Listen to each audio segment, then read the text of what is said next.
Hello दोस्तों, मैं जुगल किशोर सेवक, लेक्चरर कंप्यूटर साइंस। आज आपके सामने नया टॉपिक लेके आया हूँ, डेटा कम्युनिकेशन का। इसमें हम देखते हैं कि कम्युनिकेशन के टाइप्स कौन कौन से होते हैं। मैंने लिखे हैं 3 टाइप्स। पहला टाइप होता है सिंप्लेक्स, दूसरा होता है हाफ डुप्लेक्स और उसके बाद होता है फुल डुप्लेक्स। चलो देखते हैं इनको कि किस तरह से ये वर्क करते हैं। पहले अपन देखते हैं सिंप्लेक्स मेथड।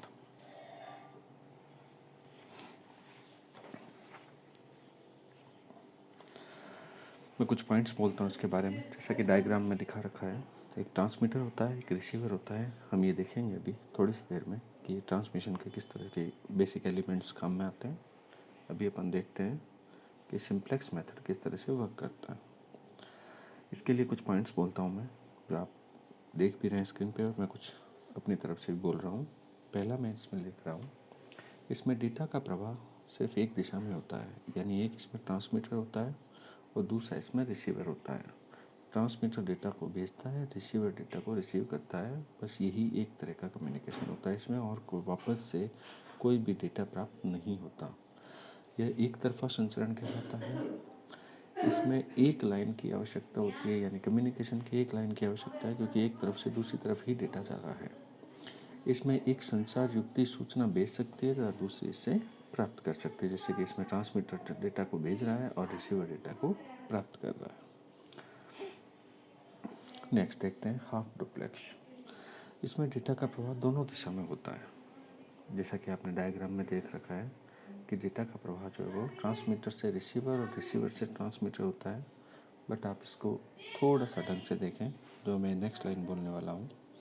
पहली लाइन मैंने बोली थी कि इसमें डेटा का प्रवाह दोनों दिशाओं में होता है, लेकिन एक समय में केवल एक दिशा में ही डेटा का प्रवाह हो सकता है, इसलिए इसको हाफ डुप्लेक्स कहते हैं। यानी एक समय में भेजने वाला भेज सकता है और रिसीव करने वाला रिसीव करेगा। रिसीवर को अगर वापस डेटा सेंड करना है तो वो ये कंप्लीट होने के बाद ही अपना डेटा वापस उसे सेंड कर सकता है। जब रिसीवर रिसीव कर रहा है तब वो सेंड नहीं कर सकता, और जब ट्रांसमीटर सेंड कर रहा है तो वो रिसीव नहीं कर सकता। ठीक है, इसमें 2 अलग अलग लाइनों की आवश्यकता होती है, क्योंकि एक रिसीव करने के लिए और एक ट्रांसमिट करने के लिए। चलो, जैसे वॉकी टॉकी में होता है एग्जाम्पल के तौर पर। नेक्स्ट चलता है फुल डुप्लेक्स। फुल डुप्लेक्स का मीनिंग है कंप्लीट ट्रांसमिशन। इसमें क्या होता है, इसमें डेटा का प्रवाह दोनों दिशाओं में होता है, बिल्कुल जैसे हाफ डुप्लेक्स में होता था। इसमें एक ही समय पर डेटा दोनों दिशाओं में भेजा जा सकता है और प्राप्त किया जा सकता है। यानी इसमें डेटा को जिस वक्त आप सेंड कर रहे हो उस वक्त रिसीव भी कर सकते हैं और रिसीव करते वक्त सेंड भी कर सकते हैं। इसमें 4 लाइनों की आवश्यकता होती है। ठीक है, और दोनों दिशाओं में भेजा जा सकता है, दोनों दिशाओं में इसे रिसीव किया जा सकता है। क्लियर?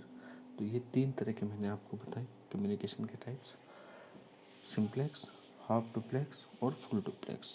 तीनों के बारे में यही सब कुछ बेसिक डेटा का ट्रांजैक्शन होता है। नेक्स्ट देखते हैं, जो मैंने आपसे कहा था कि मैं आपको बताऊंगा कि 3 प्रकार के एलिमेंट्स कौन कौन से होते हैं जो कि कम्युनिकेशन में काम आते हैं। कम्युनिकेशन में बेसिक 3 एलिमेंट्स होते हैं। एक प्रेषक होता है सेंड करने वाला, एक माध्यम होता है जिसके थ्रू भेजा जाता है, और एक प्राप्तकर्ता होता है जिसे हम रिसीवर कह रहे हैं।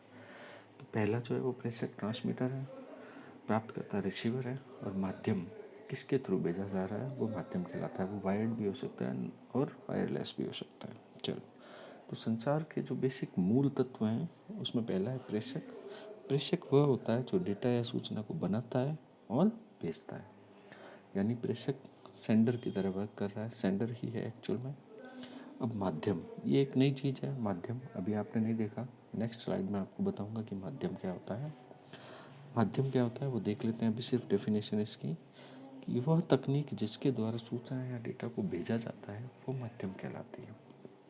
वह तकनीक जिसके द्वारा सूचना या डेटा को भेजा जाता है वो कहलाती है माध्यम, यानी मीडियम।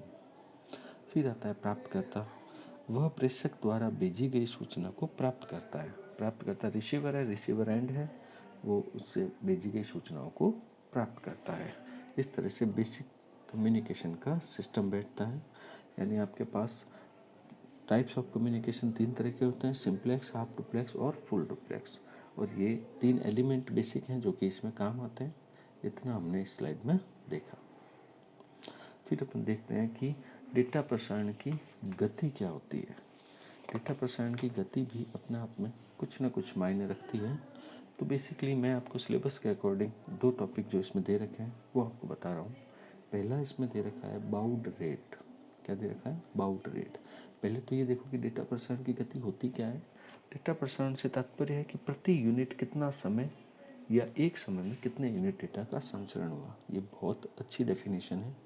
फिर से बोलता हूँ, आप इसे याद रखें।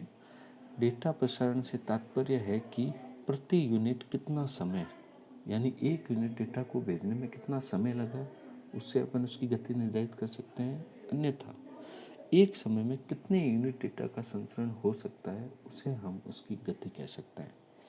यानी किसी एक के रेफरेंस में दूसरे में परिवर्तन को निकालना। पहले हम देखते हैं बाउड रेट क्या होती है। डेटा प्रसारण की गति को बिट्स पर सेकंड की इकाई में मापा जाता है। डेटा प्रसारण की गति को बिट्स पर सेकंड की इकाई में मापा जाता है और इसे बाउड कहते हैं। एग्जैक्टली बाउड की डेफिनेशन क्या है? डेटा प्रसारण की गति को बिट्स पर सेकंड की इकाई में मापा जाता है और इसे बाउड कहते हैं। यानी बाउड मतलब बिट्स पर सेकंड। तो यानी बाउड से तात्पर्य है इनका सिग्नल अथवा परिवर्तन की दर। सिग्नल अथवा परिवर्तन की दर। फिर आते हैं बैंडविड्थ पे। ये बहुत इंपॉर्टेंट टॉपिक है। आज की एरा में, इंटरनेट की एरा में बैंडविड्थ का बहुत ज़्यादा रोल है। तो बैंडविड्थ की वैसे डेफिनेशन क्या होती है वो देख लेते हैं कि एक संचार चैनल पर एक सूचना को एक निश्चित परास तक, यानी रेंज तक, यानी उसकी कैपेसिटी तक, एक संचार चैनल पर एक सूचना को एक निश्चित परास तक ही भेजा जा सकता है। यह सीमा ही बैंडविड्थ कहलाती है। यानी आप अगर किसी काम को कर रहे हैं तो आपकी उस काम को करने की मैक्सिमम स्पीड जो है ये परास कहलाती है। तो वैसे ही डेटा संचरण में मैक्सिमम जो डेटा सेंड किया जा सकता है वो उसकी बैंडविड्थ कहलाती है।